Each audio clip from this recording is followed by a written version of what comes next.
So let's talk about a wake-up call, one that's been ringing for, about 1,200 years. It's a short 31-verse poem called Bhaja Govindam, written by the legendary philosopher Adi Shankaracharya. And its job? Well, its job is to take a hammer to our illusions and point us toward what really, truly matters in life. All right, so picture this. We're in the 8th century, in the ancient city of Benares. The brilliant philosopher Shankara is walking with his followers, and he spots this very old scholar. The man is clearly near the end of his life, but he's frantically, desperately trying to memorize these super complex Sanskrit grammar rules. And seeing this, well, it sparks something profound in Shankara. And this is the thought that hit him. Grammar rules will never help anyone at the time of death. I mean, that just cuts right to the bone, doesn't it? It gets at this huge universal question. With the little time we all have, what are we really spending our energy on? Are we just memorizing life's grammar rules, or are we looking for something deeper, something that will actually sustain us when it all ends? That one single moment, that one observation, is what inspired Shankara to write a poem. But this isn't some nice, gentle, soothing piece of poetry. Nope. The original texts actually describe its style as a crack whip. It's designed to be a sharp, urgent, in-your-face wake-up call, to shatter all the delusions we love to cling to every single day. In fact, the poem has another, much more intense name, Moha Mudgaram. Now, in Sanskrit, moha means delusion, confusion, false beliefs. And mudgara, that means a hammer or a club. So this isn't just poetry. It's literally designed as a powerful tool, a hammer to smash our most cherished misconceptions to pieces. So who was this guy anyway? Who was the brilliant mind behind this hammer? To really get the poem, we first have to understand the man himself and the absolutely chaotic world he was born into. To really appreciate what he did, you have to get the context. 8th century India was just in a state of, intellectual chaos. Hindu society had basically shattered into all these different sects, and they were all just fighting with each other. Every scholar, every pundit had their own conflicting philosophy.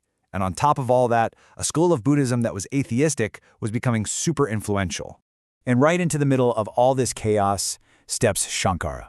The source material calls him a spiritual general, and honestly, that fits. In just a couple of decades, which is an incredibly short time, he almost single-handedly managed to revitalize and unify Hindu philosophy, giving it a clear, solid foundation once again. Okay, so let's dive into the poem's core message. It doesn't start with some complicated philosophical argument. No, it starts with a simple, urgent, and repeated command for anyone who feels lost in all of life's distractions. This is probably the poem's most famous line. Seek Govinda, seek Govinda, seek Govinda, O fool. Now, Govinda isn't just a name here. It stands for the supreme reality, that ultimate unchanging truth behind everything. Shankara's point is brutally blunt. Focusing on worldly things, like those grammar rules, is just foolish. Why? Because it distracts us from the only thing that actually matters in the end. So the poem then kind of puts our biggest human desires under a microscope. It kicks off with the two big ones. First, that never-ending thirst for wealth. The poem says it brings nothing but strain when you're trying to get it, a constant struggle to keep it, and a ton of pain when you lose it. And second, that maddening obsession with lust and beauty. The poem just pulls the rug out from under it, bluntly calling youthful beauty nothing more than a temporary modification of flesh and fat. Ouch. All right, so after tackling what's going on inside us, the poem zooms out and takes its hammer to the very nature of life itself. It uses some really powerful and stark images to show us just how fragile and temporary everything really is. And this is maybe the most famous image from the whole poem. Life is like a drop of water trembling on a lotus leaf. It's beautiful, sure, but it's also incredibly precarious, uncertain, and it could fall off at any second. What a powerful and honestly kind of stark reminder of just how unstable our own existence is. And it's not just our individual lives that are shaky. The poem paints a pretty bleak picture of the entire world, saying it's basically a place consumed by sickness and ego and just fundamentally filled with suffering. It's a tough diagnosis, for sure, but it's setting the stage for what comes next.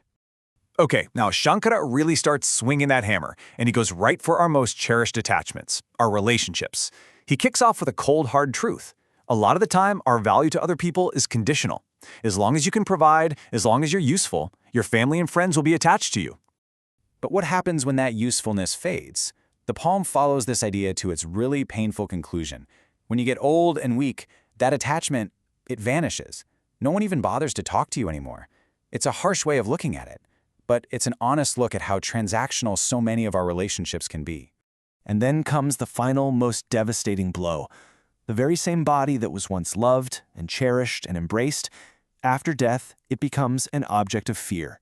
Even your closest partner, the poem says, will recoil from the physical form they once held. It's the starkest argument that our attachment isn't really to the person's body, but to the life that's in it.